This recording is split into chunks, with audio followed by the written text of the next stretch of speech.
push myself live on my stream. Hey, what's up, my stream? Happy Thursday. I know what day of the week it is. I always know what day of the week it is. Happy Thursday. Welcome to another Real Good Thursday. If you're on my streams, this probably looks... That way, it's actually capable of winning. What is happening? What was that? What noise is coming through here? All right, I don't know what that noise was. Hopefully everything's fine. It's a Real Good Thursday. Today we have a guest. It's going to be a really awesome discussion. Should be interesting. If you have any questions about employment law or AI and the law or AI in general, should be great.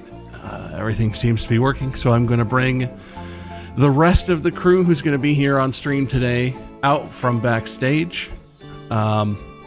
Oh, and if you don't know what Real Good AI is, we're a 501c3 nonprofit co-founded by Mark Markiplier, and my wife, Dr. Mandy Muyskerm, to save us from the AI that's being injected into every single aspect of our lives, and develop scientific research that will pave the way for a world where AI is interpretable, isn't just some mystery box. All the secrets will be brought to light, and we will be able to know how it works and to know who we should pay when we generate some AI image or whose text is being, whatever. That's the future. That's our future, anyway. And let me see if I click the button if it starts to work. So there's Mandy. Hello. And sorry, then... the sound was me. I was trying to look at the stream and okay. I forgot that you get all my audio. That's a whoops. Whoops. Okay, well, it scared me, but I understand. And chat, if you want to see the faces of everyone who's going to be talking today, I should say you have to watch on the Real Good channels. You're welcome to watch on my channel, but it's going to be different streams. I know it's not usually like that. So we're testing something out, chat. Be cool. Yeah, you have to be cool, okay? But Dr. Mandy and Amen. They're both staff for Real Good AI. Dr. Amen. Sorry. But the new face here today, and the person we're going to be interviewing, is Rachel Terp. Everybody say welcome to Rachel. Chat. Welcome, Rachel. Oh, yeah. Hi, everybody. Rachel got her law degree from Berkeley Law. She did an externship with the Honorable Susan Ilston of the United States District Court for the Northern District of California. I thought that was pretty cool, but that might not mean anything to you, chat. While attending Berkeley, Rachel is also the director of the Berkeley Journal of Employment and Labor Law. Being on Law Journal is a pretty big deal for law students and as a resume item. But Rachel also currently, as a practicing lawyer, represents clients in pre-litigation negotiations, administrative agencies, and in front of state and federal courts, including you sat as second chair for a bench trial, which resulted in precedent-setting California appellate court ruling, which is very cool and not a thing that a lot of lawyers get to actually participate in necessarily. That means, well, I don't know what that means. You'll tell us what that means, but that's an impressive thing on a resume. A lot of lawyers wish that they had something like that under their belt, that they could have sat as second chair on something that was so cool. And you also serve on the California Employment Lawyers Association as a vice chair of the Education Committee. Yeah, Education Committee. All of this we will talk about and more, but thank you so much, Rachel, for being here. It's exciting to talk to you. It's exciting to put my law school knowledge to use for the first time in a while. Usually I'm just making jokes and not really talking much about legal stuff. So, welcome. Thank you for having me. I'm glad to be here. So before, obviously, we're going to talk about AI, and I'm interested to talk about your practice and what you have done and are doing. But did you have a specific motivation that got you into law school, or was it like the family business, or how did you get here? To my knowledge, I'm the first lawyer in my family. I think my grandfather started some night classes back in the day, but he never completed them. So I went to law school because I wanted to be a plaintiff's attorney. I wanted to represent people who otherwise might not have an opportunity to vindicate their rights in court due to, for example, their finances. And so I was interested in helping, in doing, generally speaking, doing impact litigation, whether that was, on behalf of groups of consumers who might have small claims, but collectively have large claims against corporations, or employees, who may have, little wage violations that add up to big sort of stolen wage savings for employers when aggregated. I did some work before I went to law school as an analyst for the voting section of the Civil Rights Division of the Department of Justice, and that was very educational for me. We were enforcing a provision of the Voting Rights Act that is no longer deemed constitutional by the U.S. Supreme Court, and so where we were basically sort of prophylactically reviewing voting changes in areas where historically people had been disenfranchised. And the Supreme Court found that the formula for coverage of those jurisdictions was unconstitutional, hadn't been updated by Congress, and so that was the work that I was doing, and it was very eye-opening and interesting. And then I went to law school, generally wanting to work on behalf of, I thought maybe on behalf of, as a government lawyer, doing the work, because there are government agencies who bring cases on behalf of consumers, and employees, voters, etc. Just the stage of life I was at, and my desire to stay in Northern California, when I left law school, I decided I wanted to be a plaintiff's attorney sort of in the private setting. I went to work for an Oakland-based law firm, Brian Schwartz Law, and was there for a long time. Until I started my own firm in 2020. Is that answering your question? But Yeah. Anyway, the point is, I always kind of wanted to do this sort of work, and I feel very lucky that following law school, I was able to pursue a path where I am, and almost exclusively, I have been representing employees. So those are the people who I represent, and sometimes it's individuals who are seeking to bring a sexual harassment case against their employer, a wrongful termination case after they blew the whistle on illegal practices against their employer, and sometimes it's wage and hour class actions on behalf of people who are working off the clock for their employer and not getting paid their wages. So that's sort of a broad description of the types of cases that I have been doing in the past few years. Yeah, well, I just think that's interesting. My law school experience was I wanted to go because I thought I wanted to do defense work. And I learned pretty quickly. In fact, I did not want to do that. That was not what I thought it was. But I also thought I wanted to work.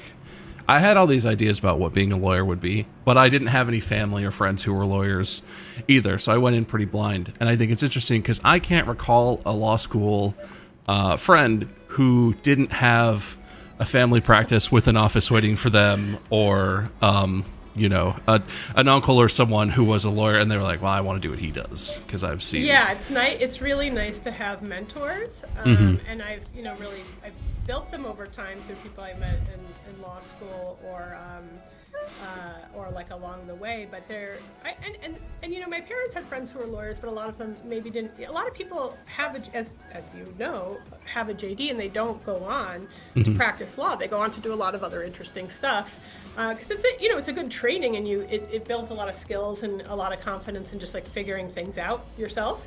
And so, but there wasn't really anyone in particular who was doing that kind of litigation that I knew, you know, growing up. But as I sort of went to college and had experience in the world, and of course, like eventually worked at the DOJ, I met a lot of lawyers, and but you know, they weren't family to, you know, help me out when I was studying for finals or giving me tips on going through all of that. But yeah, and I've been blessed to have many, you know, wonderful people that I've worked with over the years. But it can be, you know, the funny thing is that I think that the skill that helped me get through law school was actually that I was in undergrad. I did a lot of archival research. I was actually thinking about going into, you know, getting a PhD or something like that in history. And so my willingness to just like sift through a lot of stuff, you know, page by page, and really kind of like get to like pin down the fact, and then write it down in the timeline, and like make conclusions based on that. You know, like my ability to do boring, I guess what many people would consider boring, detail-oriented work, I think was actually what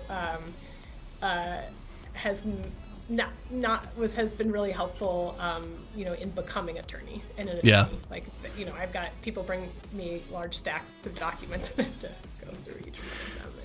And, which probably brings us to, you know, AI. People. Oh yeah. You know, it makes all these promises about things, but it, you know, in the end, yeah, it's as lawyers, we've got to be really diligent and, you know, pinpoint the facts, and know them for ourselves and feel confident in them for ourselves. Yeah. No, I don't know if I'm sort of jealous that I missed it, but I'm fascinated about the intersection of AI and legal profession because, yeah, it's hundreds, it's thousands of pages of things. It's stuff where if you could just hand it to, in law school, there were plenty of times where if I could have just handed a big, you know, digital stack of papers to a thing and been like, tell me what parts of this matter, that'd be great. Yeah. But we'll get to that. So, and from what your experience pre-law school, it sounds like you were doing, you were working with the government and you were doing voting rights, voting law sort of stuff. Did that lead in a way that I don't understand to you being interested in employment law, or what drew you to employment specifically? Well, you know, many of the laws that, so they're voting laws are civil rights laws, and so are, you know, the federal law protecting employees is Title VII of the Civil Rights Act. So we got the Voting Rights Act, we got the Civil Rights Act. These were acts that were transformative for helping create a more diverse voting population. I mean, the Voting Rights Act, I think the Brookings Institute, back when I was doing the work, came out with around when I was doing the work, came out with a study that was like listing effective things the federal government has done. So this is back in the aughts, you know? Mm-hmm. It's a little old, but I'm assuming it still stands, a lot of them. Most effective things that that the U.S. government has done, ranked. Number one was rebuilding Europe after World War II. Like, Europe's a pretty well-developed place after, you know, being, some places being bombed to smithereens. So rebuilding Europe. They set out to do it, they did it. You know, by through their aid, right? Yeah. And then the second one was the Voting Rights Act.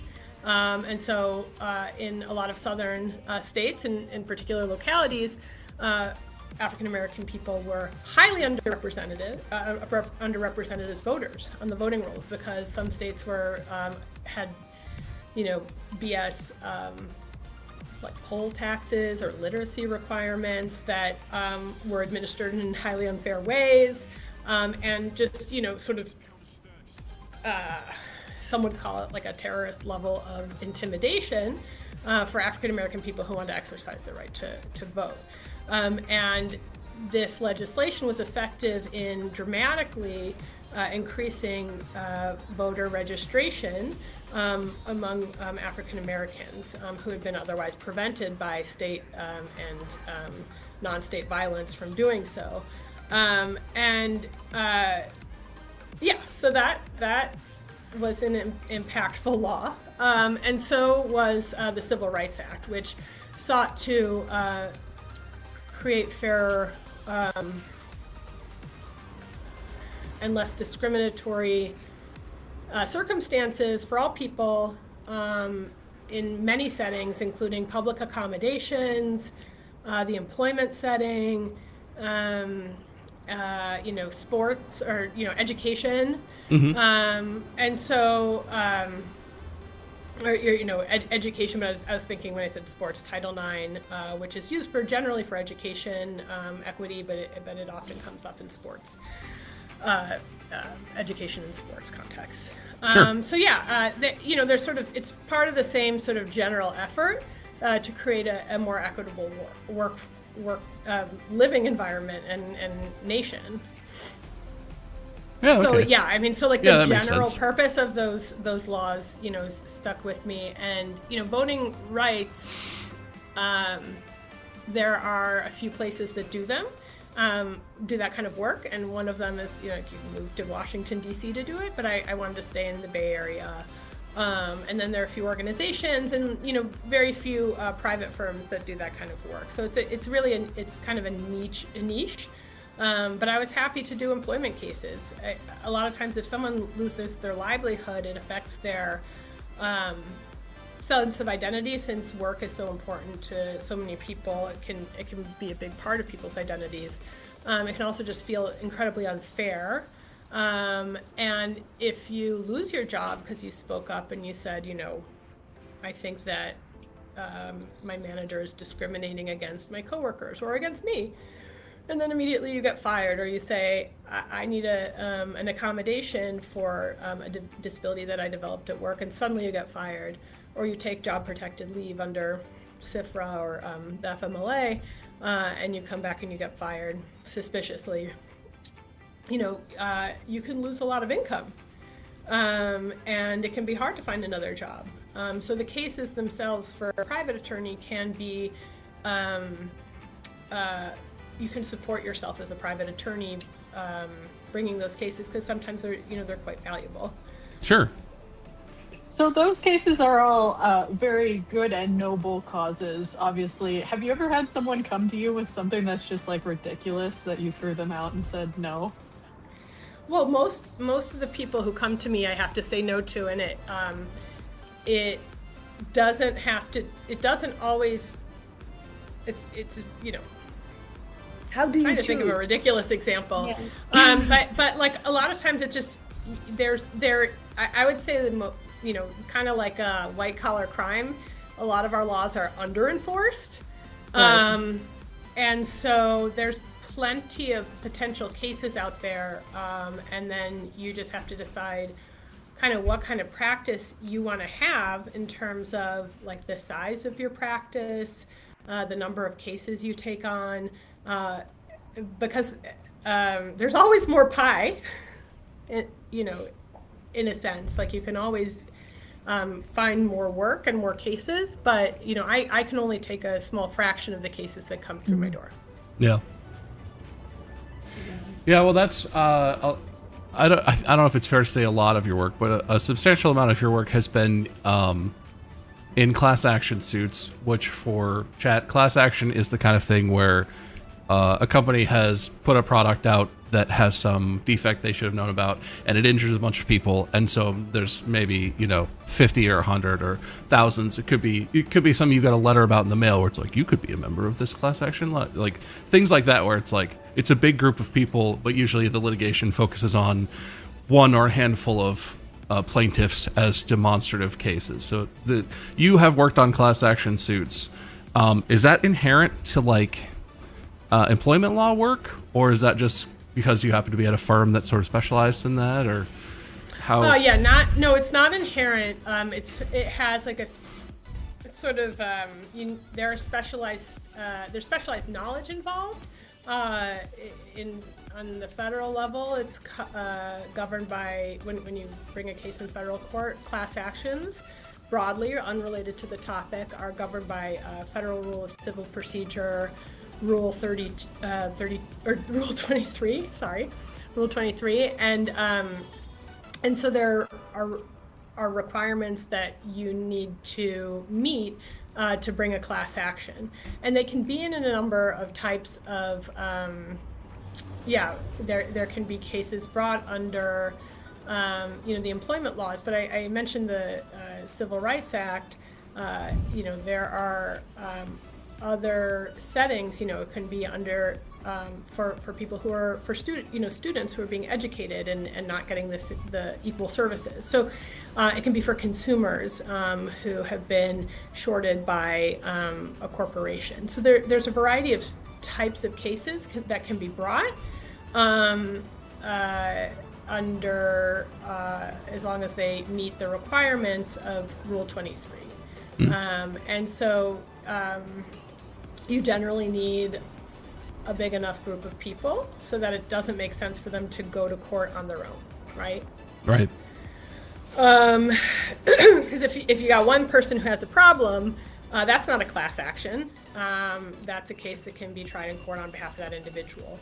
But if there's some sort of common policy that's affecting lots of people, either there's a common policy that's affecting lots of people, then they can gather together and bring a case.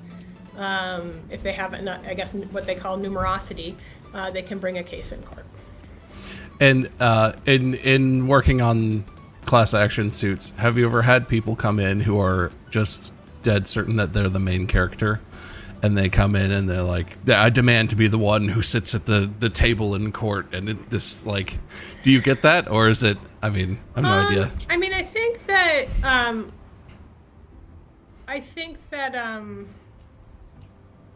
it's kind of interesting the way it works. But yeah, no, typically that's not been my experience for class actions, I would say. Sometimes you get, I'll circle back, but that hasn't been my experience so much for class actions. Although some people do, they come to the table and they really want a sense of justice, and they kind of get excited about the whole process.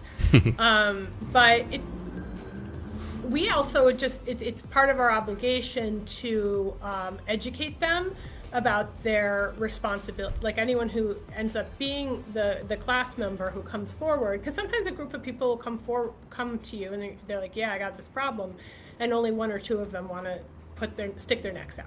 Right. Because actually, that's often the problem is we've got this problem. I don't want to be the brave one to act as the class rep. Why can't somebody else do it, since you only need one? Or one for each. There are sometimes subclasses. So one of our obligations is to educate them about their responsibilities, and so they can't be all for them. They can't be all for themselves. They have to truly be working in. And they often have to sign something saying this, I commit to representing the class, and I commit to putting the class's interests before my own. And so that means, because you may have a scenario where the corporation is trying to say, hey, we'll give you, class rep, money to settle your claims, but as long as you dismiss this class action or something, right? Or or if you settled it, if that person's claim gets settled, then there's no longer a class rep, which doesn't actually kill the case. You can find another person, and it just it's their seeds can just keep popping up. You just bring in a new class rep, because presumably it's only a class action because everyone's got the same problem. But you educate the class rep about their duty to everybody. Mm-hmm. Sure. Okay. But on another note, kind of going down the line about what you're saying, is I have had people who are I want you to represent me. Have you seen this movie where the where the lawyer is like a really hotshot person, and you know, media is media about the law, just like they have like medical shows, right? Is this, I think, in a lot of ways can be a service to society, because it helps people on a level understand that there is a justice system, and that there are courts where they can hopefully have their day in court. You know, a lot of times they get, you know, TV shows get the law wrong. A lot of movies get the law I wrong. was going to say, yeah, for like Suits, I was watching a couple seasons of Suits, and it seems very. How accurate is it? Like the Well, shows? so I would say, I mean, when I took evidence in law school, I was like, what can I like watch? I went to my professor and I was asking, you know, what can I watch? You know, that's a good example of actual, like, accurate law. And the teacher said My Cousin Vinny is like the only movie that gets it right. And there are a few others, but My Cousin Vinny does a very good job on evidence. If you want to learn the rules. We actually watched that scene about the car tread tires and the pause attraction thing in our evidence class. Yeah. Yeah. That movie does a good job with evidence. But yeah, a lot of shows get it wrong. And so I would say the greatest misconception that people come in with, or like Kerry Washington, like, you know, whoever like sends people to go work up a case like overnight, and then, you know, it's just like, things often take like they're sort of like long and plodding, and it involves, again, I'd say, like, people think it's all excitement and performance. And then in reality, like, my best skill set is that I can sit down and look at a huge stack of information and just slowly go through everything and be meticulous about it. Like, it's actually a slow and often unexciting process to, you know, from the client's perspective. And from the attorney's perspective, frankly, like, we're rarely in the courtroom. We're in front of our computers. You know, we you know, meet and talk and strategize, but, you know, a lot of the communications are done over the phone or an email. Court appearances are few and far between. The majority of cases don't go to trial. So I'd say, like, the excitement factor that a lot of people perceive is not typically there. I mean, some people structure their practices around going to trial more often, and that is more exciting, but like, we're rarely in the courtroom. Yeah. Nice. So speaking about that, so you mentioned a couple things that I kind of want to redirect the discussion about AI effect on them. So at the beginning, you said that one of the skills that you had for going to law school was like the meticulous, like, reading stacks of information papers and get the facts from them. AI, LLMs, these generative AI that is going on right now is like kind of like feels like it's revolutioning all the fields as a whole, like the law field. Yeah. So I wanted to have your take on different parts, and we can go through it step by step. But the first one is like all this, like going through archives and large stack of docs, how AI is used / reliable on kind of compressing these skills into like a prompt and a couple minutes, and downloading all these archive and documents and like getting the answer of whatever you're looking for. And so this part is like more using AI as a tool. The other part that I want to discuss later is, as an employment lawyer, how AI is changing the hiring part. Like nowadays, usually like you talk to robots, AI robots, and not people, like when you do the interview, for example. And also these like employment suppression due to AI thing that is going on a lot, especially in the Bay Area. So let's go back to the use of AI as a tool.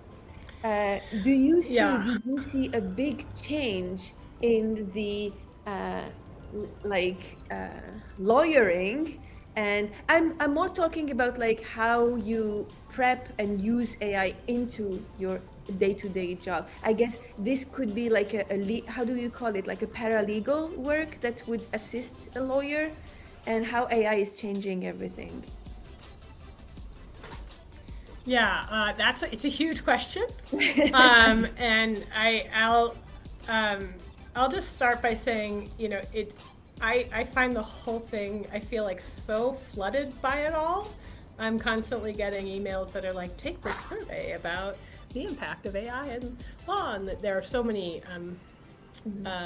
seminars on it, and so many products that people are pushing on lawyers, and it can sometimes be like, hey, like, I know how to do my job. Like, could you please leave me alone so that I can do my job? But, in truth, it has, it's a powerful tool. And so ignoring it can, cause you to waste a lot of time on things that it can help you out with. So, but, law is also like a historically, it's based in, it can be slow to reform, and not even related to AI. I would say, like, there were things up until 2020. There are things in the law that might seem ridiculous, especially for someone who works in tech in the Bay Area. But I think as a society, and then and very much so in law, the pandemic shattered some narratives about the necessity to be present in a location for an event to occur. And so, for example, a lot of people started working from home, and hey, not for everybody, but for many of them it worked just fine, right? And so the idea of like remote offices became, more popular in a lot of work settings.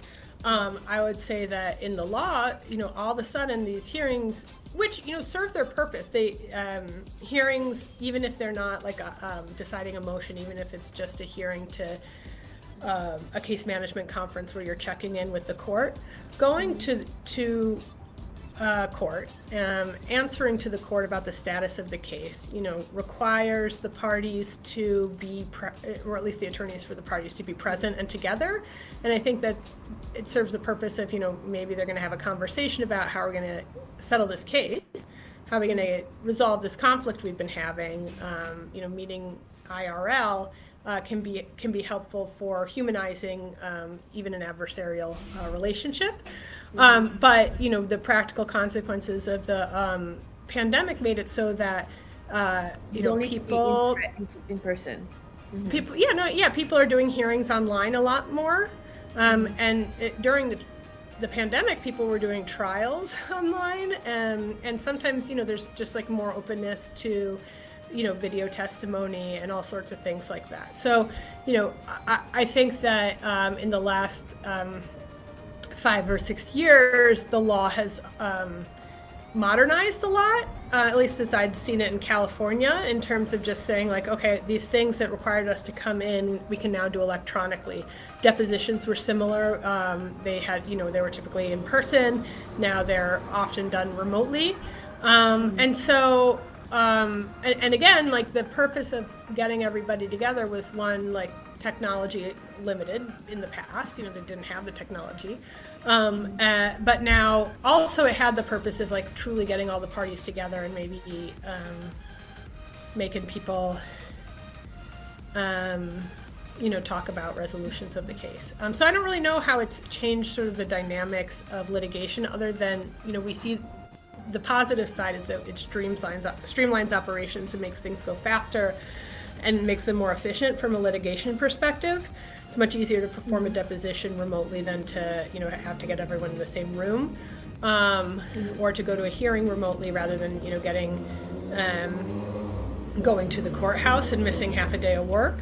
But I don't know how it impacts resolution of cases and things like that. I think that that's probably going to be some an area for study. But yeah, so the big question of AI is like another big, so I would say like Zoom revolutionized, Zoom during the pandemic revolutionized the aspects of the practice of law. AI is like this, a new wave, right? And maybe it's a very cautious profession. We are bound by a lot of rules of professional responsibility and ethics. And so this new technology coming in that is like everybody's personal assistant raises a lot of questions for practitioners about like, how can we get in on this in a way that can streamline our practices, but also while meeting our ethical obligations. So in 2023, and I don't think I'd like ever used AI in 2023. I mean, I can't remember that far back, but lawyers were already thinking about this. And in California, the California Standing Committee on Professional Responsibility and Conduct came up with, back in 2023, a practical guidance for the use of generative artificial intelligence in the practice of law.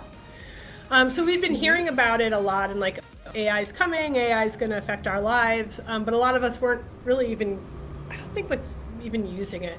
But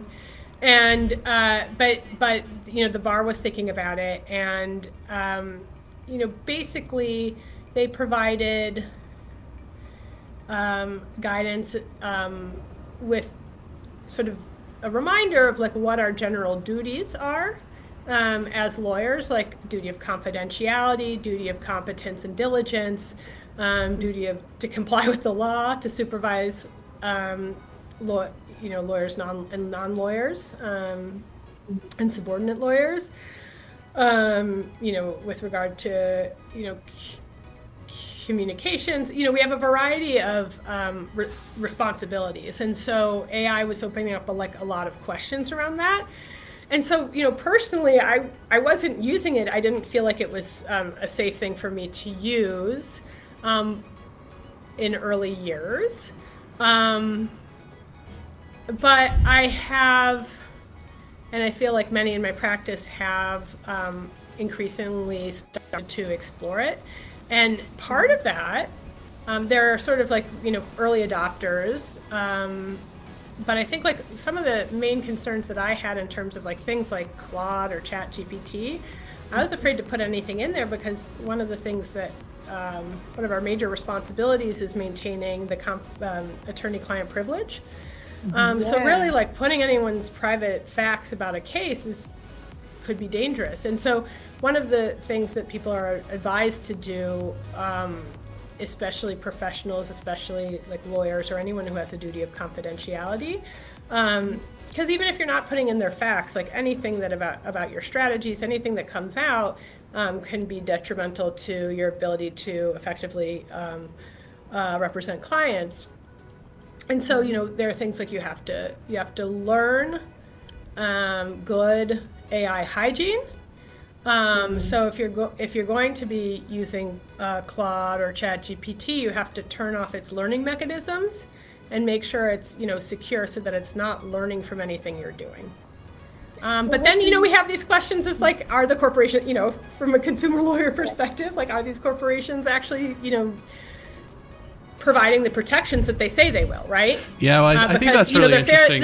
Their failure to do so could have, you know, major consequences for you know, your case or your practice or your, you know, your ability to continue practicing law. I think that's really interesting in the context for me of when I was in school. There were, and it seems silly now maybe, but there were discussions about like, well, what Google Drive, was Google Drive safe? Is that private? And in the like technologically speaking, the security issues that need to be sorted out with LLMs and AI products are much more serious and potentially much more harmful, or I don't know, much bigger gaps in security, which I think is and those, you know, those yeah, just staying on, there's so much to discuss, but staying on the security component, there's like lawyers using it. Is that a good idea or not? Like, when is it safe to do so? What are the like safe ways of doing it? And so yeah, turning off the learning, making sure that you're paying for, you're using a paid product that's going to provide like greater levels of security. Like, those are things you can do. But again, like, you know, putting your information in the cloud, putting it in these in Claude or ChatGPT, there are risks, you know, and they may be risks even if you've checked off every appropriate box. What if the company itself fails, you know? And so yeah, I was going to say, you talked about AI hygiene. I understand the security thing, but what about the sort of work, the less confidential and more like archive paper, like documentation from previous cases and things that may not be confidential for that case, but right. the case. Yeah, so, yeah. So yeah, like there was a CLE. I don't think I attended the panel itself, but I was reviewing some of the. What is a CLE? It's like credits, you know, attorney education credits, where I think about like motions. You know, to get a case from filing to trial, you may have to file some motions along the way related to like compelling the other side to produce discovery, and there are all these requirements like, you know, meeting and conferring in advance, or you know, writing a summary judgment motion. So I recall someone who was a practitioner who was on the panel saying, I think I must have listened to the video. I don't think I saw it live, but I think I listened to the video after. Compile, like, you know, let's say you specialize in a field. Let's say you've had some cases that you've just like done a great job, kicked out of the park. You can, theoretically, you could, you know, in a vault or in like some sort of like enclosed AI system, whether it's, you know, there are a variety of systems. I keep mentioning the sort of basic consumer ones that lots of people know about, but there are a lot of specialized ones, including for the things that are for the practice of law. But you could, upload a bunch of prior examples and use them. You know, in the past, I think a common practice was templates. Like, people would, if you're doing the same kind of, you know, running your cases basically through the same legal tests each time. So this is a sex harassment case. Here are the components of a sex harassment case. You're going to be stating the same, you know, body of law over and over again, right? And so you could take briefing that you had in the past and use that with AI, instead of having just like these sort of static templates.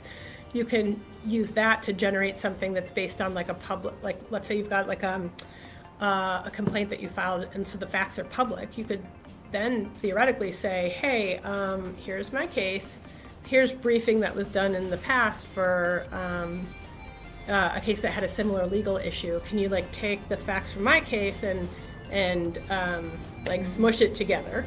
So instead of like a template where you might be filling in the blanks, just like asking AI to smush it together and put together a brief so we can file this motion. The thing is, like, and that's where like myself is like I'm you know, lawyers are risk averse. You know, I have to balance, if I'm thinking about like just like exploring the use of AI, I have to balance you know, making sure that I am doing it in a way that I feel is sufficiently secure, and like not putting any facts out that like not using it. I just feel uncomfortable using it for anything that's like that's not like a filed, like something that's in the pleadings, something that's in the register of actions in court, something like that, or something that's just like not, you know, obviously like attorney-client privilege at the time that I'm using it.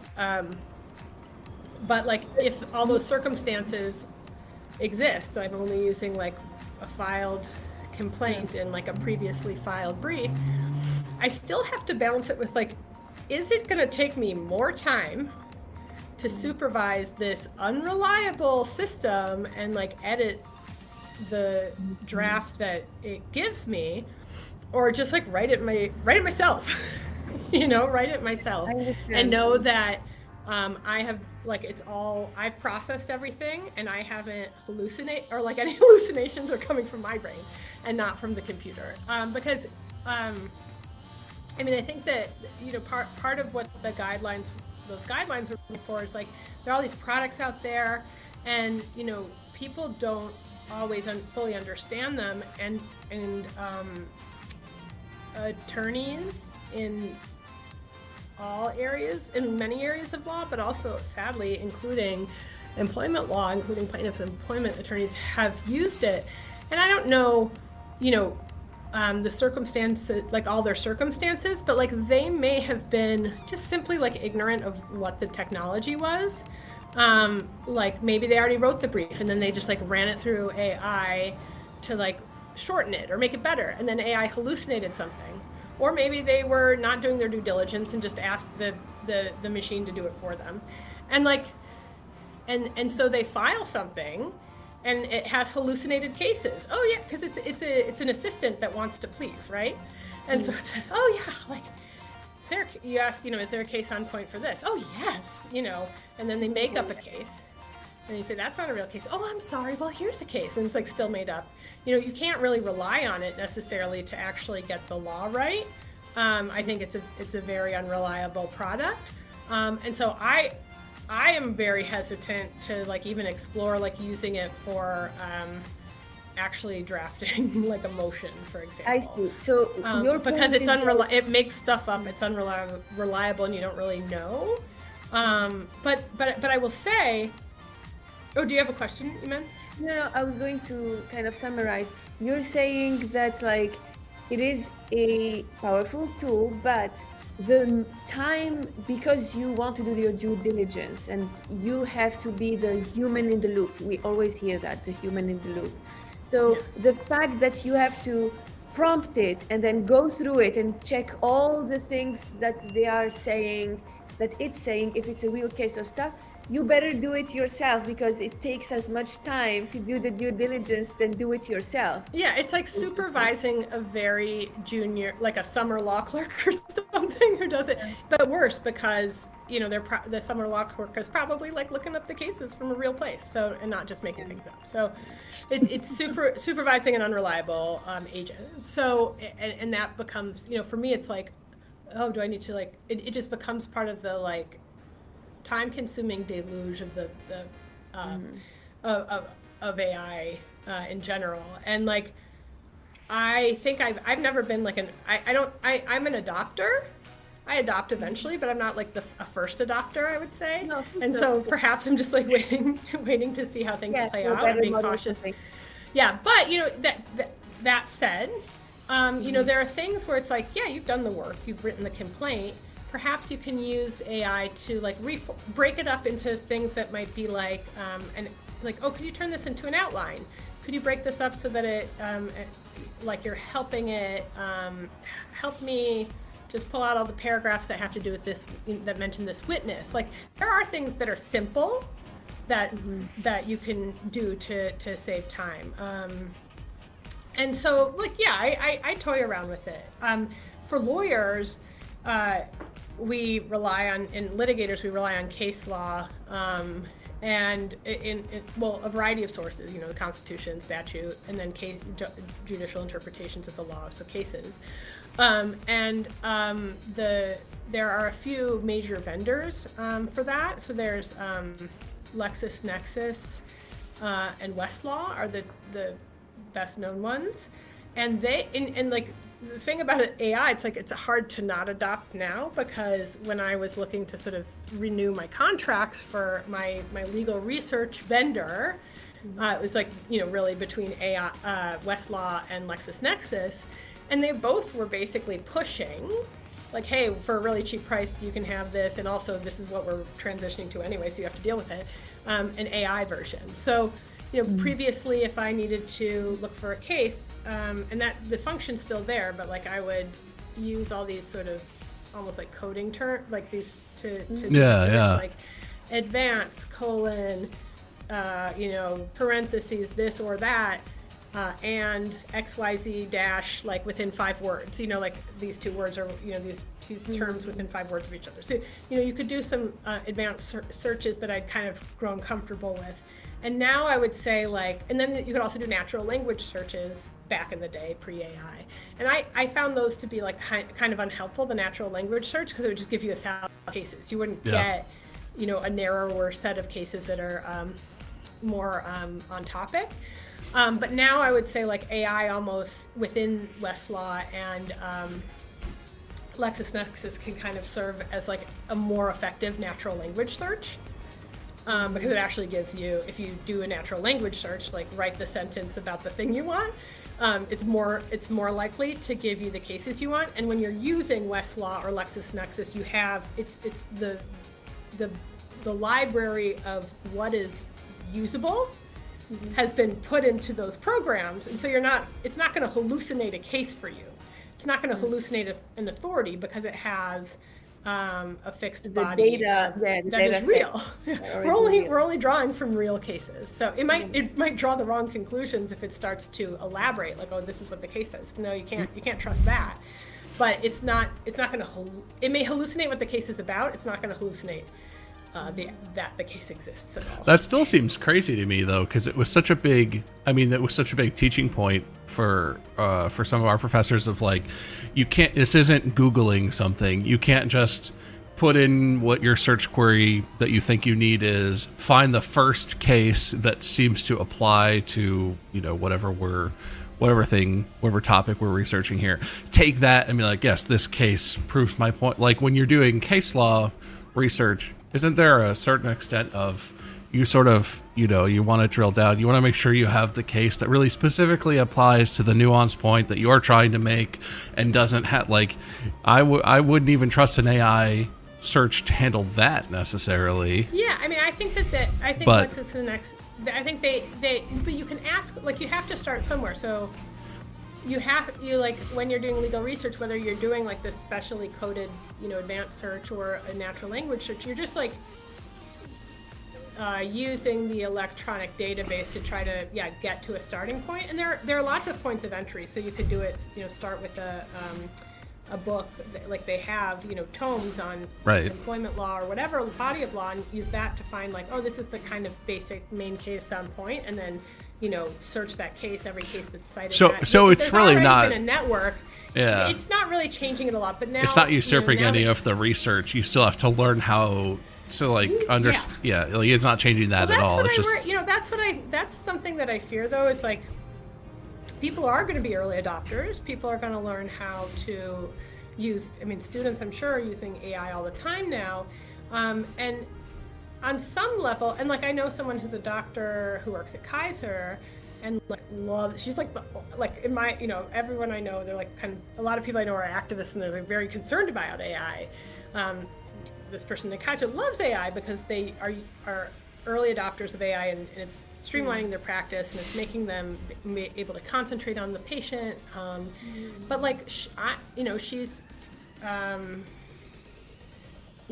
her education already in the older way of doing things, and like so I feel like I feel like I could I can adopt some AI stuff, and have my legal education and the training that I got about finding how to find your case, what's a credible source, not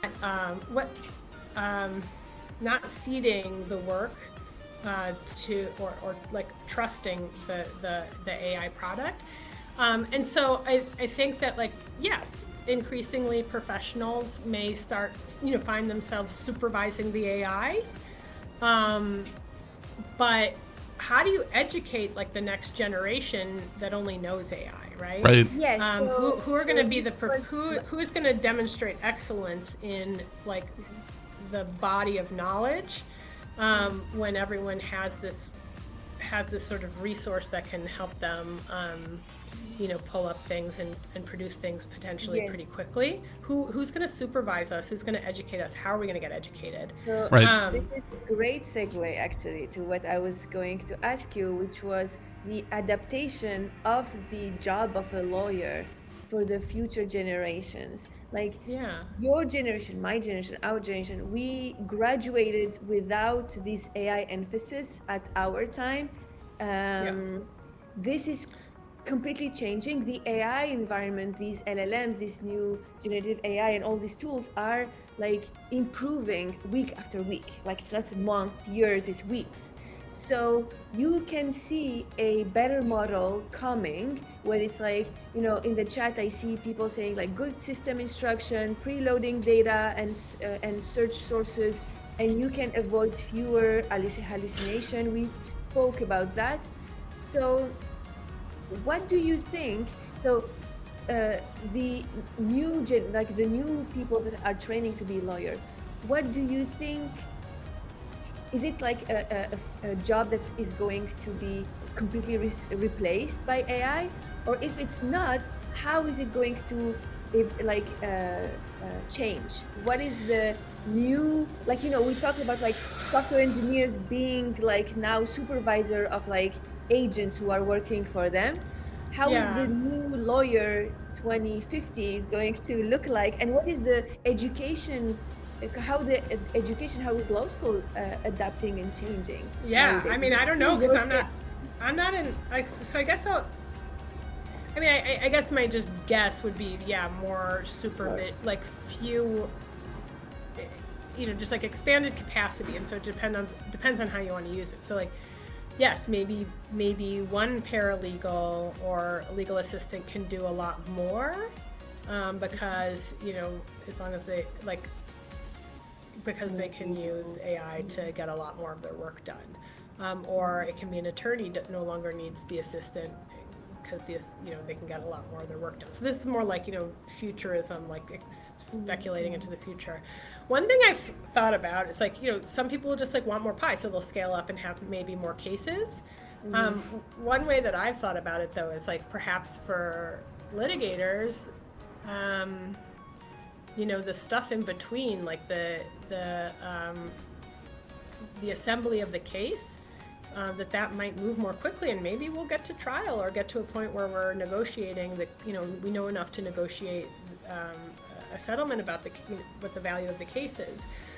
So I'm thinking like, I got to brush up on my trial skills because it might be easier to get there, and maybe that's where I'm going to have to show my value is the places where we actually do things in front of people and jury trials, convincing a jury of my peers to find in favor of my client. I don't know. Maybe the jury would be but AI. I would say like, go ahead. I was going to say maybe the jury would be Oh, AI. I hope You not. saw the recent I hope not, and I hope Not it's a not jury like of your peers if a it's joke AI. that I tell with, like a joke that my friends I had friends, not employment lawyers, but that they were making was like, oh yeah, like my agent will be talking to your agent. We just like won't have to interact anymore. Our There was agents will literally like a make movie our about that. email There like was a movie recently, right? About like someone was convicted and they are considered guilty until they prove to the AI that they are innocent. There was a recent movie about that. I don't know. Yeah, no, due process is good, and hopefully we get to maintain all of our rights under the current administration. So, yeah. So I don't know. But also for law school, we were interested in this question and had a panel that included people who work at law schools. And one of the things that the sort of positive things that they were talking about for learning was that, we have to digest and learn a lot of material, and you can like ask your personal assistant AI person to be your tutor, like design me a study, like a study plan for the semester, and then like verbally test me with scenarios on the rules of like evidence or civil procedure, because they do have like an audio component where you can talk back and forth. So, you know, you can, if you use it right, like instead of just like having it do the thinking for you, you can ask it to help train you. That I think is like a potentially like helpful thing that people could use AI for. It's like, I want to learn a new skill, or I want to learn my law stuff for my exam, like actually train me. As particularly pertains to law school, I think that's such a funny juxtaposition, though, because the chatbots are sort of the opposite of what you get from professors in law school. I mean, like, everything you say in law school, a professor is like, even if you're dead on 100%, a professor is likely to be like, okay, so explain your reasoning, or, give me the underlying case law, give me your justification. And whereas a chatbot, you could say something crazy and the chatbot will be like, that's a great point. You know what? I think that should be a rule of evidence. I agree. But like, I think you can, ask, I know it's really hard for them, but you can like ask them to be more or less skeptical. You could ask them to try and be Socratic. I don't know, I would be curious how successful that could be given. Yeah, I don't know. But yeah. But like it's, something where it's this time when a lot of people can like just experiment with it and see what it can do. And it's like, because for whatever reason, people make it feel so inevitable. It's like something to adopt. For people who are curious, it's worth it to like see what it might be able to do. The advice I got, and this is not in the law context, I was like, I had a friend who was doing trainings on AI. I was like, what is this thing?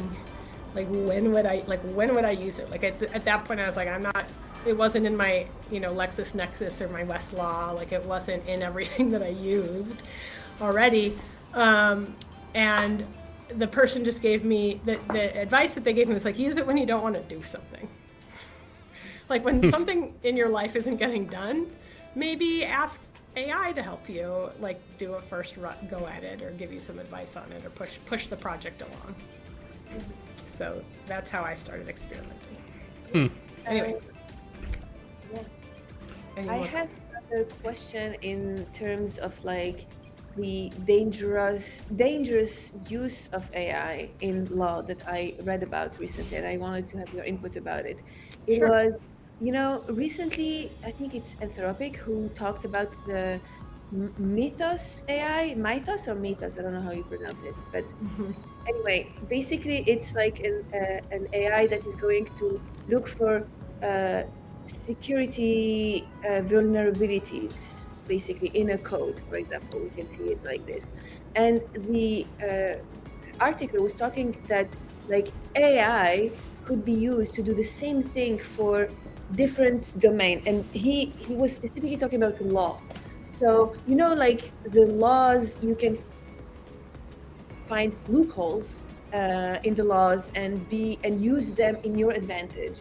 We can see as like an AI who goes through like these laws and finds you all the loopholes that you can use. Yeah, exactly, in order to like push and do whatever you want with it, basically. How can we counter that? How can we like save ourselves from that? When you see, and you were mentioning before, law is very slow to change. Even if like someone finds the loopholes, in order to counter attack by closing the loopholes, it's a long process and a hassle, and you're not even sure of doing it. So I mean, AI I feel like has been a big subject of conversation. I was talking about those guidelines for lawyers. They're finally like, look, in 2026, they're looking to like amend our rules of responsibility to include laws about to include AI information. So it's all going to be our same rule of ethics, but amended to, if they adopt it, to have rules about AI. But yeah, like there are a lot of bills in the legislature in California to regulate AI. But there's a lot of industry support for unregulated AI. So I don't think that they've been successful, but like probably like a half a dozen bills were introduced recently. I don't think they succeeded, but a lot of times like when there's a legal change on the horizon, it's like you submit a bill, the first year it doesn't get passed, but like by the third year, some of these bills start, moving. Second or third year, the bills start getting passed. Something comes through. And so, yeah, I mean, I think that California, right, I think that on the federal level right now, there's a big push for progress over regulation. Yeah. And so there's no safety, there's not a lot of safety. But in California, there are attempts to regulate, and, you could see something making it through in the next few years. But yeah, I don't know, it's just like everything seems to be moving faster and at a greater scale, and yeah, things like in all areas, it's like encryption, passwords, code breaking, hacking, all that stuff. It's just really wild. One thing I say, just like for all the gamers out there who may have a case, something that's I just have to bring this up before this. We've got a good amount of time left in the show, but it just came to mind. The thing I wanted to say is, like, we as employment lawyers really don't like receiving intakes that are AI generated, and we can tell, and we don't like it. And it makes us less likely to take your case. That would be like, that's at least my opinion and the opinion of many of my peers, is like, since AI has become more prevalent in terms of consumer use, instead of getting someone's like, in their own words, statement about what happened to them, we're getting a lot of stuff that's like, I have like a, easy, high reward case, then here's the smoking gun evidence, and here's where the everything the pivot point, and it's just like using all this terminology. It usually has like weird things bolded, or just like formatted in a way that seems to have been done by AI. The M dash. Yeah. And it's frustrating because, again, like, AI makes stuff up. AI is usually like often gets answers wrong, and so you're like, is this what happened? I don't know. I feel more like I trust someone saying what happened in their own words, even if they're not, highly educated, great writers. Just I believe that they will put down what happened, and then instead we're getting stuff where it's like, maybe it's even getting all the facts right, but it's like lawyering for us, which is really, we just want to look at the facts and then think how we would frame it. It's annoying. So I actually have a very good friend who is a lawyer, who recently put up a disclaimer on her website next to her contact me page, and it was like, I'm happy to name her Hillary Hamill. She's brilliant, but she has a website, and on her website it says something along the lines of, next to the contact page, I'm a real human lawyer who represents real human clients, and if you submit an intake to me that appears to use AI, I will, not look at it. And she actually says that disclaimer has helped her intakes, and that it kind of has effectively limited or ended the use of AI. And just like as like a public service announcement, people should be really careful about using AI to try to answer their legal questions. Yeah. Like, and lawyers will sometimes be like, yeah, I didn't represent that person because it was like their AI lawyer was constantly questioning me, and it's like, right, trying to take you down rabbit holes that like aren't significant, aren't gonna help move the case along, aren't gonna be good for your credibility, and this tool that they perceive as having a lot of the world of knowledge at its fingertips is like, it's kind of just giving them a bunch of red herrings, and Yeah, and so it's annoying to deal with someone who's consulting their AI lawyer, but also they need to be careful because the law is not settled about whether your AI searches are discoverable in a case. Right. So there was a case, U.S. versus Hepner, in the Southern District of New York. It was a criminal case. Okay, so that's different stakes apply, different rules apply, but the judge in that case held that attorney-client privilege did not apply to criminal defendants' exchanges with Claude for 3 reasons.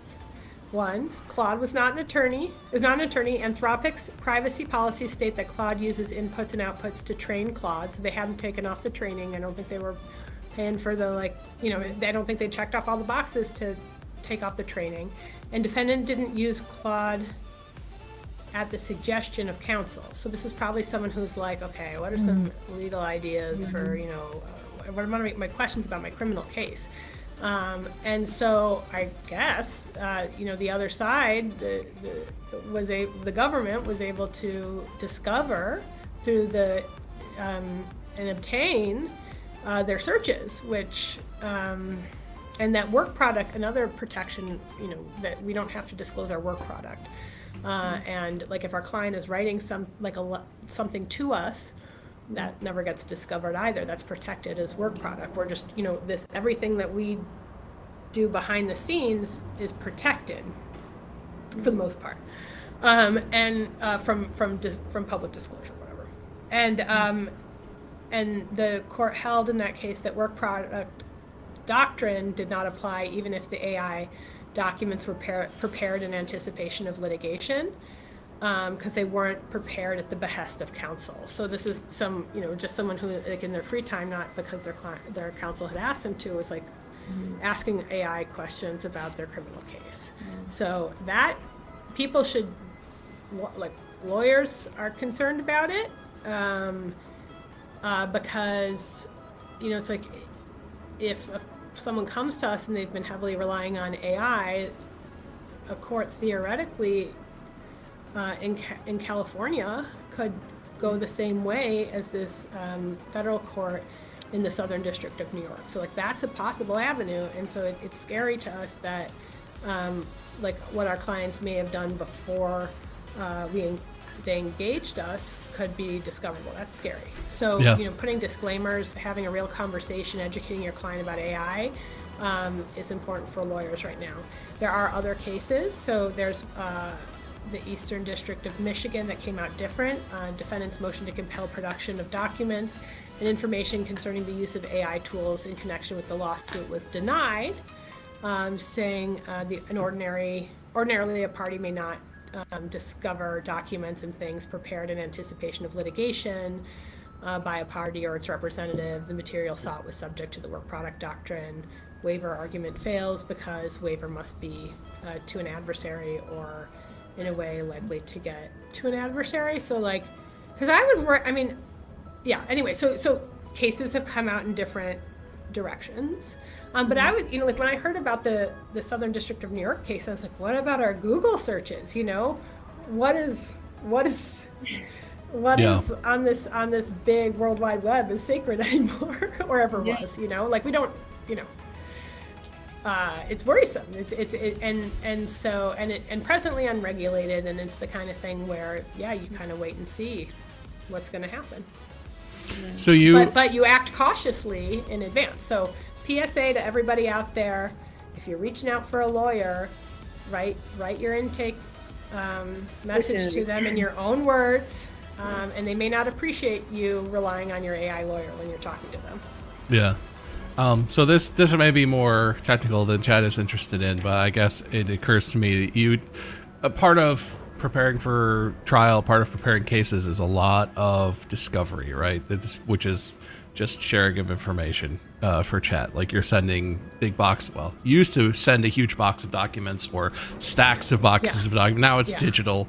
You're sending, you're sending files and things. But a lot of that revolves around if you're doing discovery and someone is sending you 10,000 documents, they will often also send you a summary or, at least a table of contents, or I don't know. This was my experience.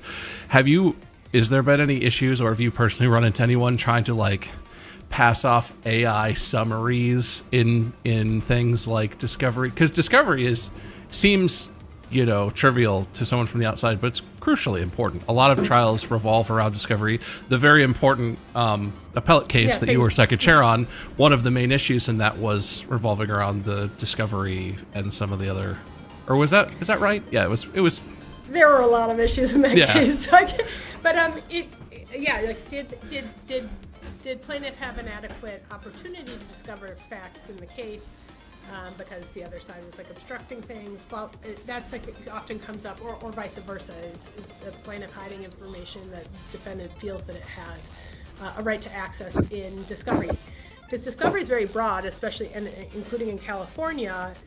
What's relevant in discovery is anything that would like it includes things that would like lead to admissible evidence, so it can be beyond even stuff that you'd be able to get in trial, that just allows each side to get the full facts about the case.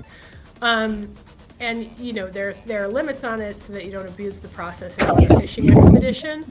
But yeah, it's big, and it can, you know, there are cases that can have like a ton of documents. Before AI became the thing, there are a lot of like vendors that third-party vendors that increasingly are like cloud-based, so you can interact with them on your own, like through an online app or something like that, for document review. And they have just gotten like exponentially better. It's amazing how I don't know if it's AI or what technology, just imaging technology, but like it's just gotten so better and so much better in the years of my practice, going from like trying to convert I can convert a PDF into a Word document pretty easily, and vice versa, but also like read, you know, make it searchable, OCR it or otherwise make it searchable really easily. So like I think that AI, I haven't had any issues with defendants in AI and discovery or whatever, but I think that AI can theoretically seems to have the potential to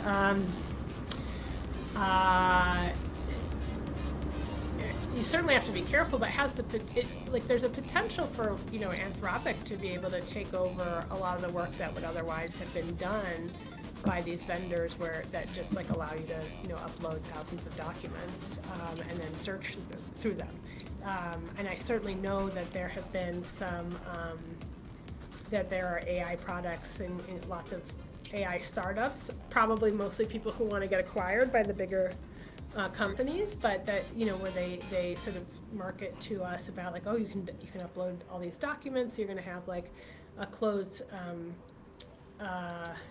you know, body of documentation, and it like our model like learned off of other, you know, lawyers doing the same kind of cases, and it can help you, you know, find the good evidence or you know, find holes in their arguments, or, you know, help you do the analysis. And I just think, you know, it's all interesting, but you still have to make sure that you have a good command on the facts. Yeah, well, if you miss something in something like that, is it on the company who's created the product, or is it on the lawyer still? I mean, I think it's on the lawyer to, we don't see responsibility, like they don't take responsibility for their search tools. Because a lot of times it'll be like, okay, give me this all the exchanges that mention my client, let's say, by their manager. And they're like, oh, well, this person worked here for so long, there are thousands of documents. And then it's like, okay, well, give me more specific search terms, like old, or I don't know, like whatever, like a name that they were calling, or, you know, a nickname that they were using for the person, or something like that.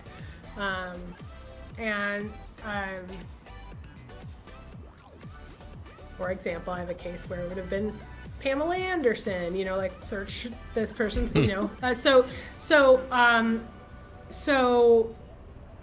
yeah, no, it's our, so sometimes you like, it's like the body is like very large, and then you narrow it with search terms, and so, you know, you're maybe missing stuff, but like if you're,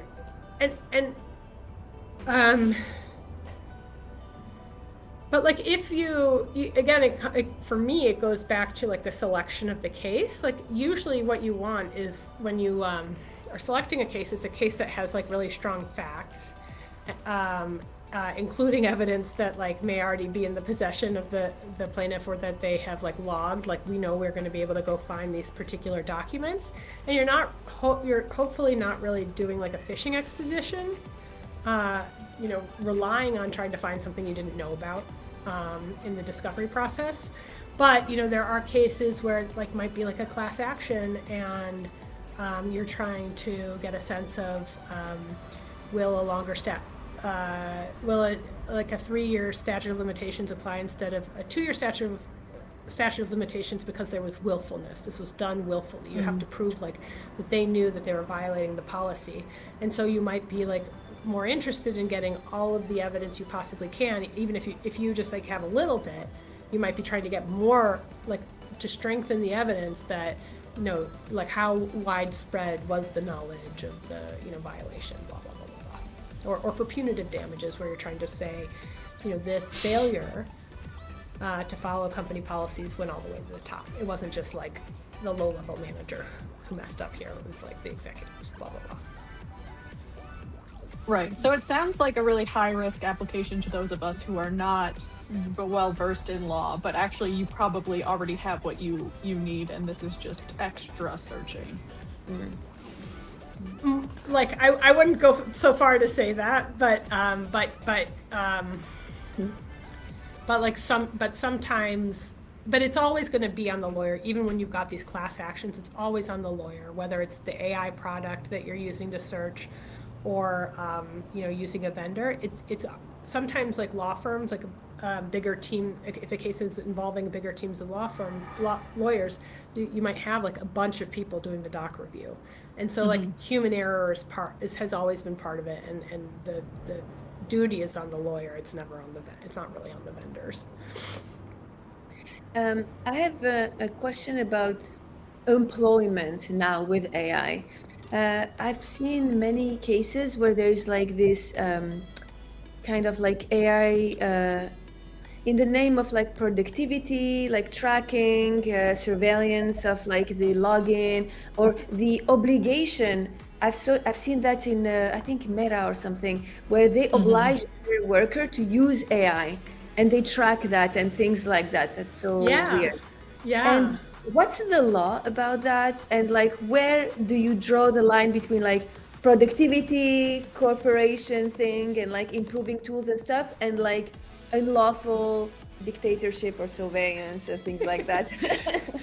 Where do we draw the line? Yeah, good question. I don't know if it's legal. Are they allowed to do that? What can we? Yeah, so I would say a lot of the concern these days is around AI. I would say, hold on, I'm just looking at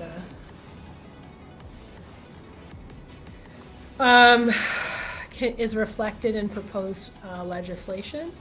So yeah, I mean, for a long time, a lot of especially bigger employers, we have privacy rights, right? Google shouldn't go to Google and our phones. They shouldn't be listening to us and using that to give us ads or anything like that, right? So those are consumer privacy rights. And so sort of one interesting area of the law, of employment law, is the intersection of those consumer protections when you go into the employment setting, because a lot of employers are oh, I have thousands of employees who I can study because they use my computers. And so the kind of privacy, you don't, in California, for example, you don't have an expectation of privacy in your work email. I mean, there are things employers are probably supposed to tell you if they're recording you, but you don't you don't forward your work emails directly to a lawyer, because the assumption is that your employer would be able to monitor that activity. And so, yeah, monitoring by employers has been a big thing, even before AI became a big thing. And so, yeah, it really raises questions when your employer can do things that they can't do to their customers. They can do things to you as an employee, kind of using you as almost like a lab rat or an experiment, or a productivity maximization experiment. Or just researching you for all sorts of other things that people want to know about, right?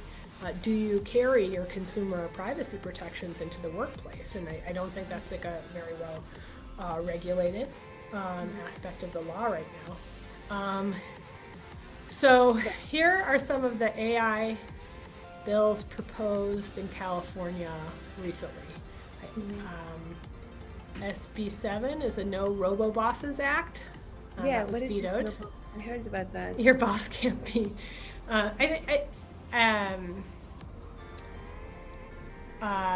AB 1018, automated decision systems, stalled in the Senate.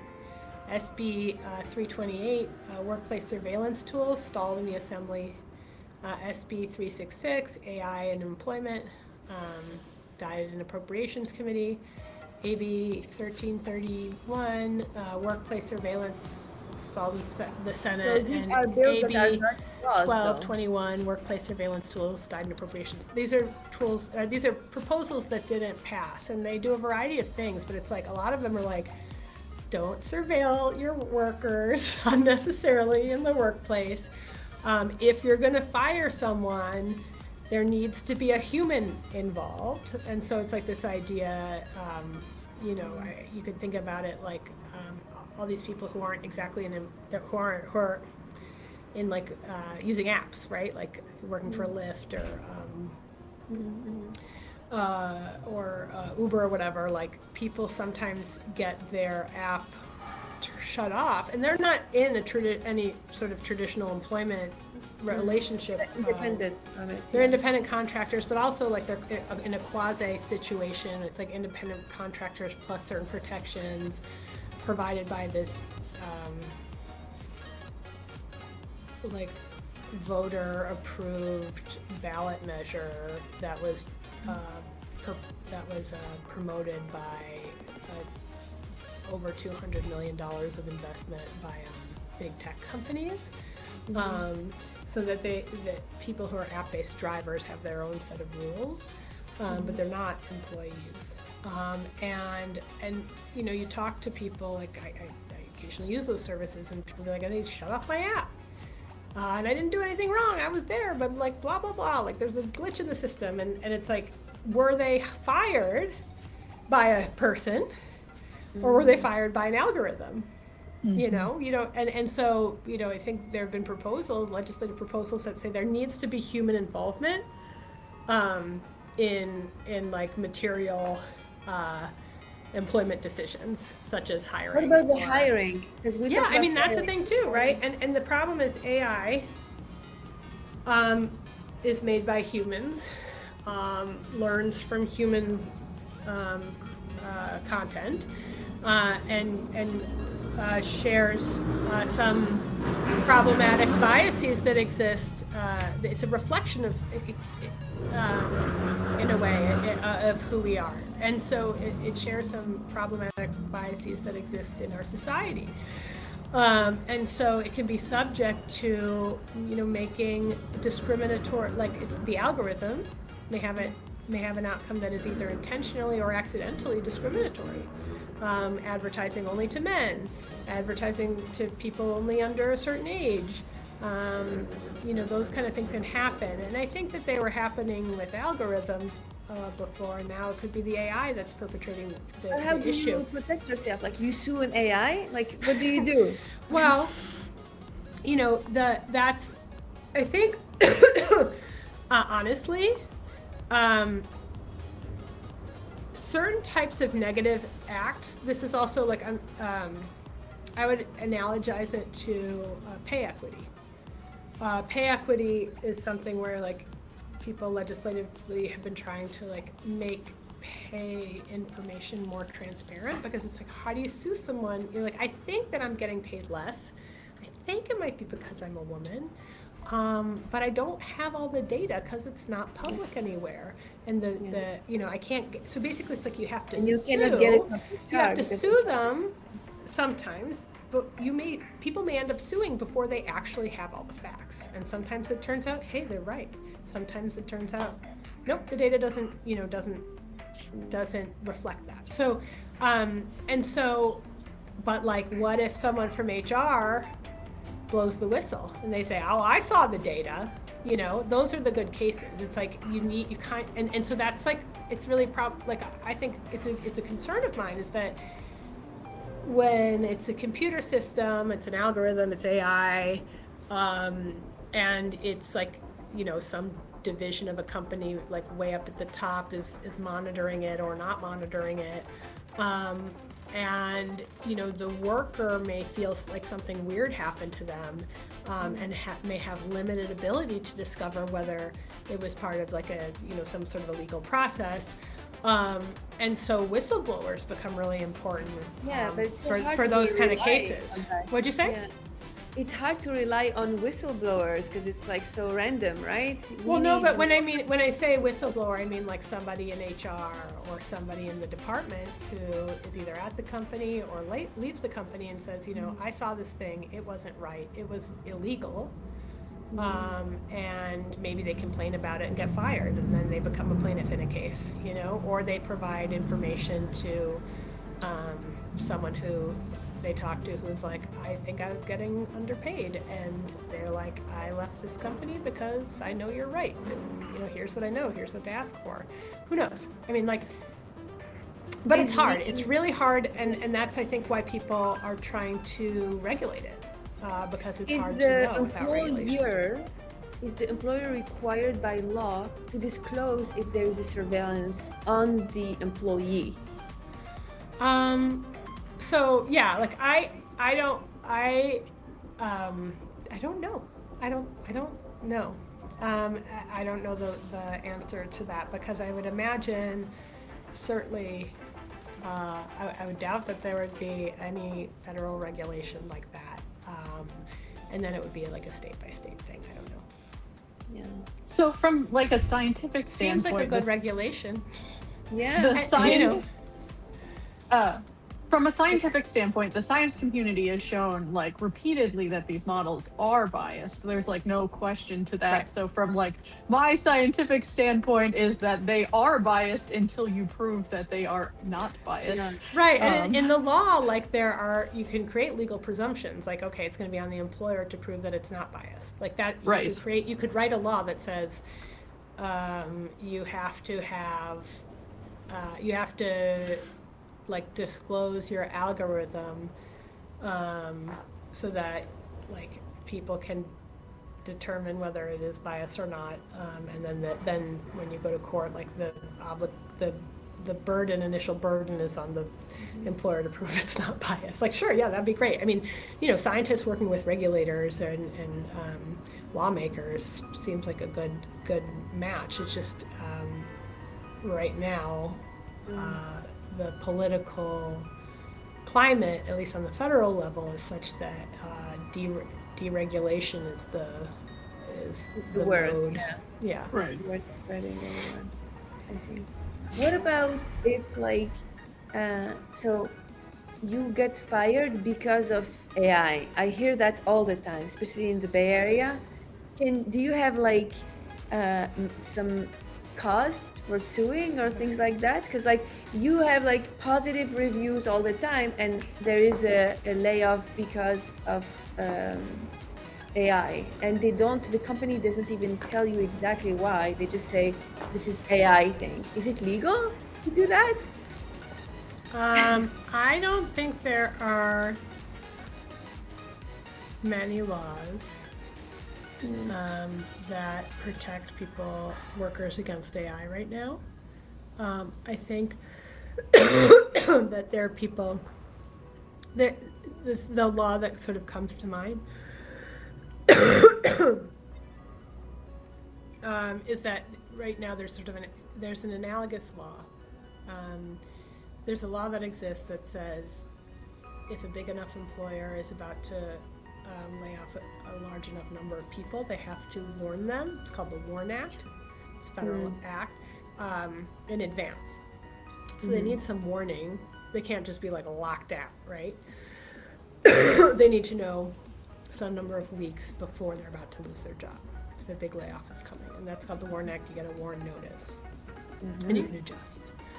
And so some of the legislative proposals have been to create a sort of like WARN Act for AI. Like, you are being terminated because AI took your job. It's like it's a disclosure. AI took your job. And so that is something that people are contemplating as a sort of Warren Act for jobs loss based on AI. Wow. I mean, losing a job because your position was eliminated for any reason is stressful and unpleasant, but I guess it seems silly to me that it only because AI is such maybe a substantial driver of that in the current climate, people are trying to optimize things and eliminating a lot of people. But I feel like it's fair to say there aren't a lot of laws governing AI in general right now, which is maybe an overgeneralization, but it's a little concerning because I feel like we're pressing you on a lot of these questions, and the answer seems to be, well, I don't think there's any laws that really apply to that situation. Yeah, and but maybe there should be. People are very concerned, and they're proposing them, and there needs to be like enough pressure on politicians to act. But again, like very powerful employers, tech companies, they're lobbying against regulation, and there's a lot of asymmetry in who has the funds to pay for lobbying and advocacy. So it moves very slowly, and you do. It sounds like you do mostly plaintiffs' work, but I'm curious: are you seeing in like employment agreements or in negotiations? Are you seeing a lot of clauses about AI stuff or negotiations about AI stuff? Because I'm sure the employers want to use it and want as little regulation on what they can do as they can get away with, but that seems like an issue that might start to come out. Yeah, I haven't really experienced it, but another PSA for all you gamers out there is that when you get hired, you should take a look at what your employment contract says, because one misconception that people have is if they need to sue, whether it's a company or as a consumer or as an employee, that they'll have their day in court.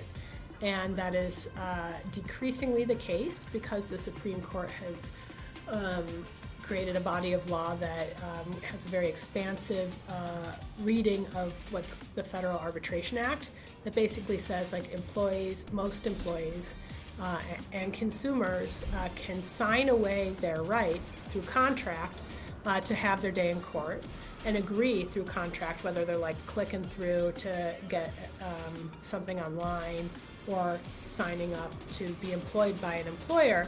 They can end up sort of unwittingly signing an arbitration agreement where they waive their right to a trial and instead have to proceed with any claims that they have before a private arbitrator who may or may not work for a company that has been selected by their employer or by the company that they're purchasing from. So just, when you get hired, look through your entire contract and, see if you are being asked to sign an arbitration agreement, because you may be signing away your right to your day in court. Oh, wow. I never heard about that. I've never had the idea of reading any I know contract. people don't think about it. It's kind of a weird thing to have to explain to people. But yeah, people habitually sign away their right to sue and have a jury of their peers hear their case, to have the right to appeal a verdict, and instead they just have a private arbiter decide the dispute. Yeah, I think a lot of people would be.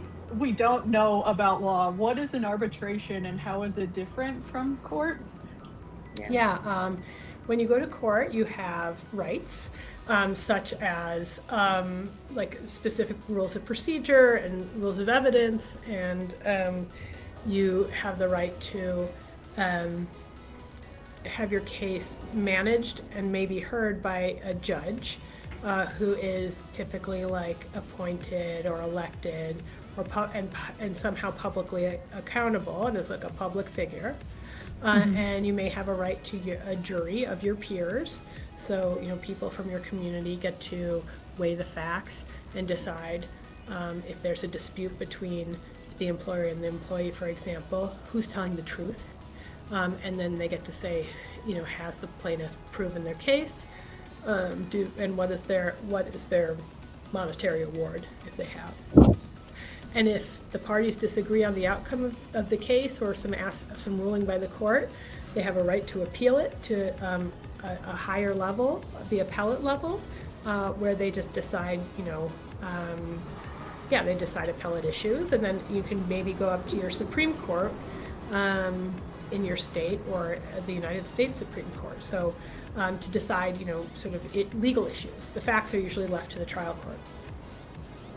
So none of that public airing of facts before, in a way that's managed by judges, before juries of your peers, that has appealable issues. None of that stuff exists in arbitration.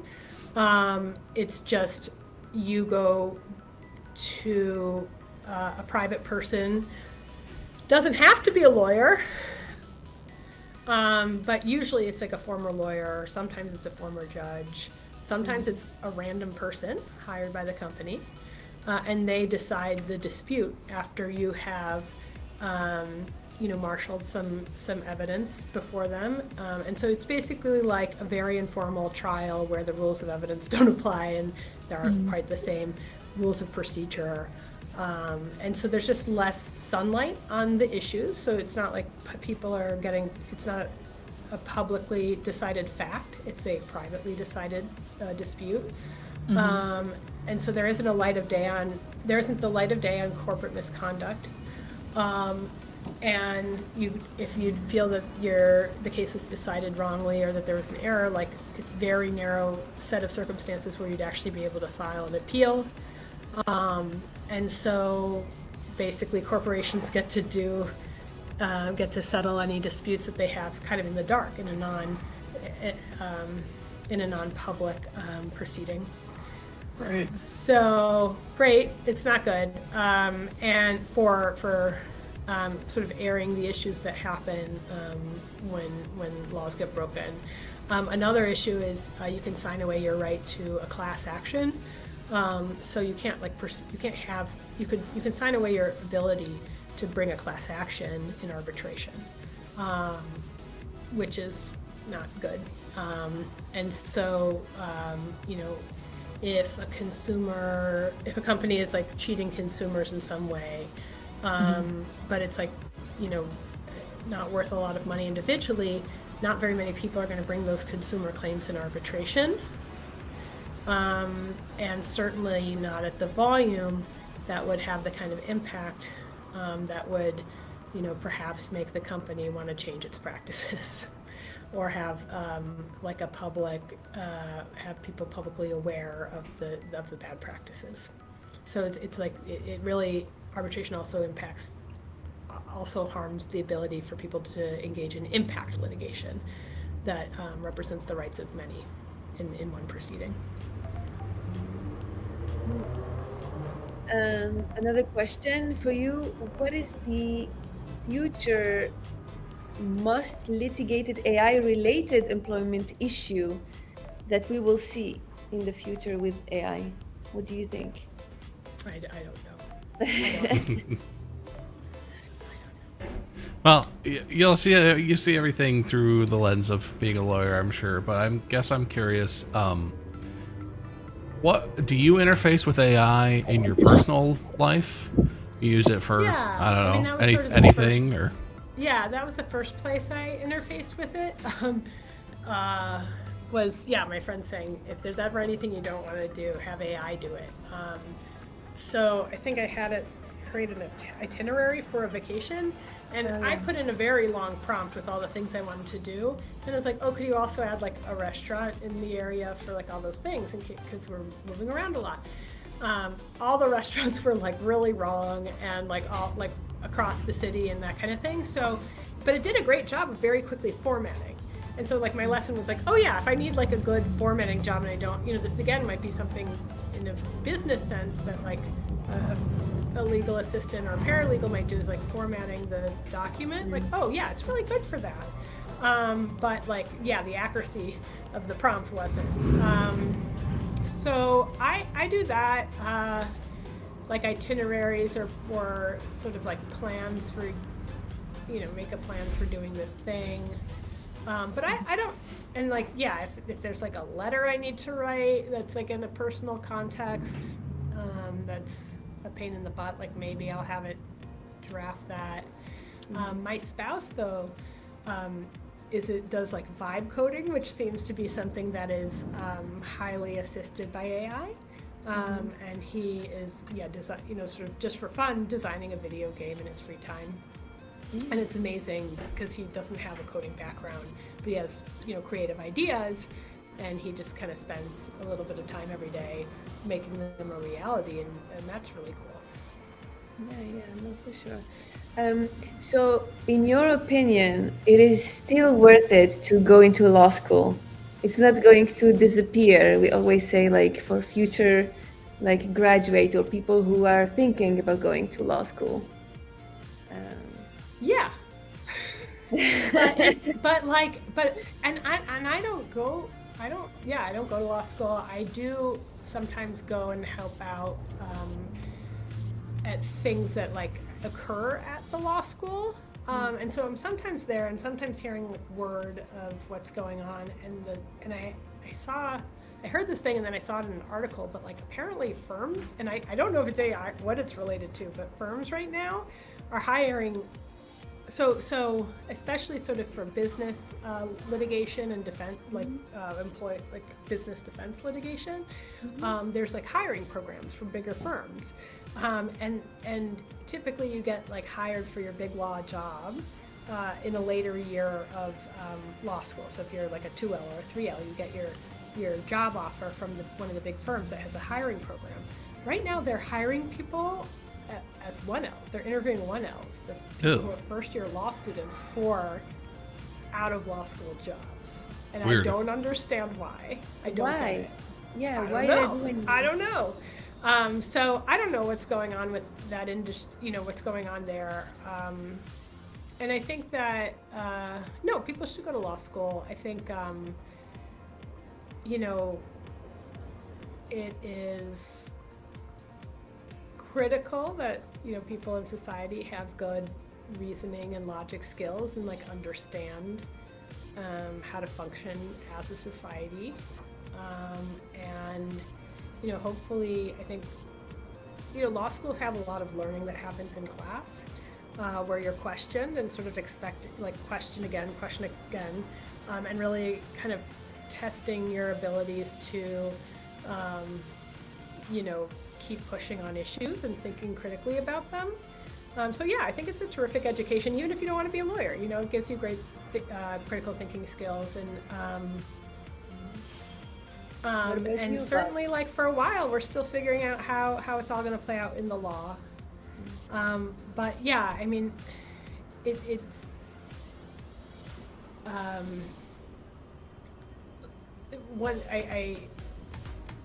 I once heard an excellent talk by someone who made the point that, in like a case, like once a jury has decided a case, they have decided facts. They have decided, like between two people telling a story, they've decided which one was telling facts. You're creating facts in a way that, and a level of certainty that kind of doesn't exist anywhere else. It's like these people decided what the facts were before that. And so, yeah, I mean, it's critical that you have, that you maintain skilled people who are going to be able to like faithfully develop those facts and bring them before a jury, and then hopefully you have a jury with the critical thinking skills that are dutifully not staying offline and making decisions for themselves. So it's a beautiful part of our legal system, and I hope that it continues to exist. And I think that we're going to continue to need to educate people so that they can serve that system. For sure. What about you, Bob? What do you think about? I think law school is great. As far as what I got from it, and even I would say by halfway through my 2L year, I had pretty much decided being an actual lawyer was not exactly what I thought it would be, but I saw other paths. Like I was going to go in a different direction, but I still wanted to finish my degree, and I did. I learned a lot. I learned stuff that has been invaluable, even as a internet podcaster, comedian, and what I'm doing now. It's been very valuable. The one thing I would warn people against is the expense. There are lots of ways to get education, and there are not maybe closely comparable ways to get the kind of education that you get from law school, but there are ways to get similar stuff and similar experience and similar valuable education that are not as expensive. Law school is not the kind of grad school where they'll pay you to be a TA or where you could. It just is expensive. I made the extra stupid mistake of going to a smaller private law school, which was even more expensive. But like, it just is expensive, and if you're not going to have a lucrative career afterwards, it's tough to get out from under the loans. Yeah, for sure. I think one thing that I didn't know, like for example, when I was in college, I just wasn't aware of it, but you can go to a PhD program, and even if you don't finish your PhD, and oftentimes you can get that subsidized by the school, and then a lot of people don't finish their PhDs, but they do come away with a master's degree, and that Even for med school, you do MD, PhD, and you don't pay for med school. Some people pay for med school. I don't know. No. If you do, so if you are. If you do an MD, PhD. Yeah, if you are accepted as an MD, PhD program for medical school, for example, you don't pay for med school because you are an MD, PhD. So you do your MD for free, but it's longer because you do the PhD with it. So and it's hard as a college student or even as a high school student to sort of start taking the steps to prepare yourself for those kind of things. But looking for things where you can get the learning without the expense, unless you're truly certain you want to go down a path, is something that people should in law school, there's no other way though. You have to go into law school in order to be a lawyer. How can you be a lawyer without paying there the are, and probably Kim Kardashian is doing this, but also a lot of other. She abandoned it. She gave up. Right, but no, and most people don't make it through. But there are programs in California, for example, where you can sit for the bar if you do enough time working at a law, under the supervision of a lawyer, and you do the study yourself. I don't know what the bar passage rate is for that and how many people who enter those programs actually become lawyers, but those programs do exist, so you can become a lawyer without going to law school. It's a long and difficult road, but people do it. Yeah, I don't know the actual details either, but it's possible. But even going to law school, the bar passage rate is, at least as I remember, it was lower than you might expect. It takes even people who end up having great careers and are, fine, completely competent, good lawyers, might take more than one try to pass the bar because it's a very particular type of exam and type of stress. How long did it take to pass the bar? Personal question. No comment. But you just all you gotta do is pass it once. But the No, I know that I think California bar is the hardest. That's what I heard. Yes. One of the hardest. Maybe. I mean, I think we have a lot of licensing requirements in general. Whether or not it's to our benefit or detriment. And so we just have more requirements sort of across the board for all licensed professions. Let's see. So there's the California Law Office Study Program allows individuals to become attorneys without attending law school. And they have to do, a number of years of supervised study.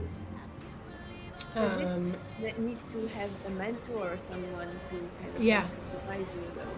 Yeah, and there are some nonprofits, the name of it is escaping me right now, that help support people going through that. But the name of the organization I'm thinking of is escaping me right now, unfortunately. But it's really expensive, and you see a lot of people also just going into certain career paths who go to law school that will help them pay off their loans as soon as possible. And so it really kind of determines people's career choices, just because they're really racked with debt when they graduate. Yeah. Even if they have some financial assistance, it's just so expensive. Yeah, but I've definitely gained invaluable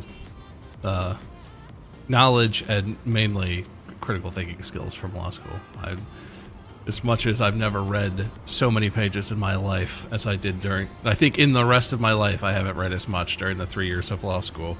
But it is 4 o'clock, and I don't know if you have a hard out. We want to be respectful of your time.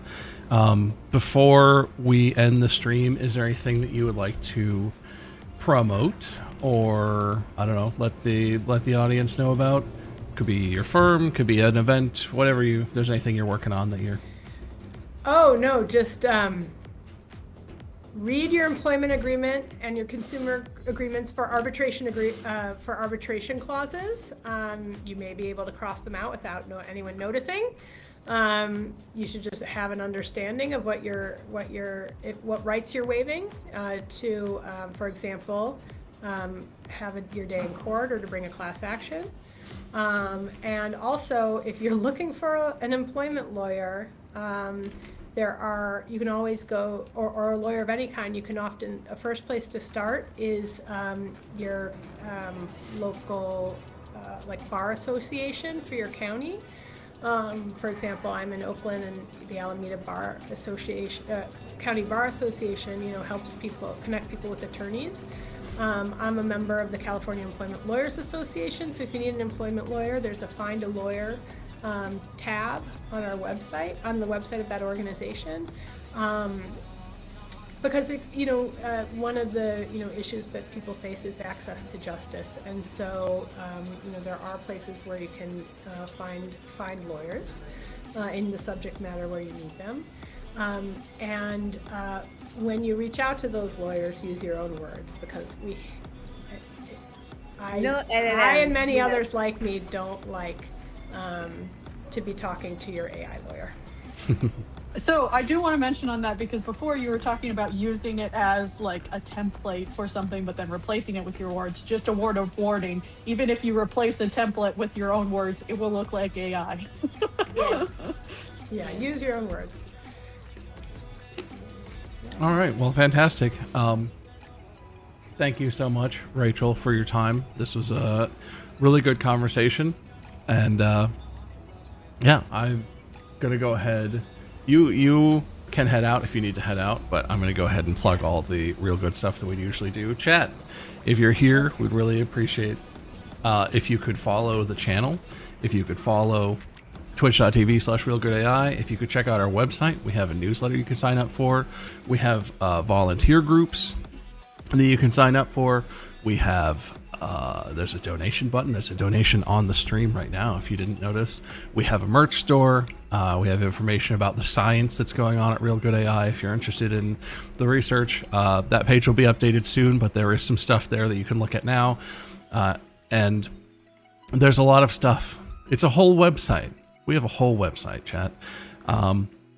Yeah, I think that's about it. Oops. Go ahead and turn that camera off on my stream. We're going to go ahead and raid the Real Good Regiment at the end of the stream here. If you don't know what the Real Good Regiment is, they are a group of, well, they're volunteers who help out Real Good AI, but also they are people who just like to stream and are streaming. They were inspired by our interview series and are actually doing a version of their own, and today is their first guest, so I do want to plug that. They're going to be talking to someone fun. And I'm trying to remember, it's not Keith today. I'm trying to remember whose channel it is that I'm supposed to raid today. It is Cadet Liberty. They're live on Cadet Liberty. They should be live already. Yep, they are. So we're going to go ahead and then start that raid. But make sure you follow Real Good AI. If you have questions, they're probably answered somewhere on our social medias, because we do have social media. And Mandy makes a lot of videos. There are lots of clips from the streams like this one there's tons of stuff. But that's going to be it for today, chat. We will see you next Thursday with, I believe, another guest next Thursday, if I'm remembering correctly. Yes, we do. We have another.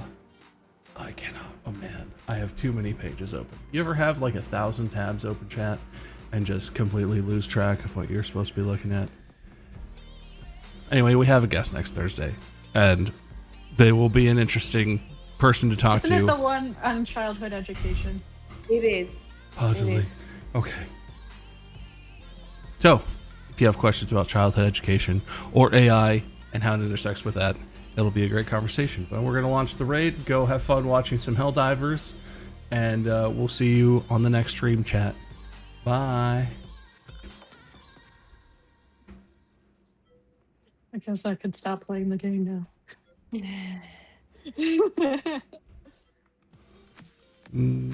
Are we up?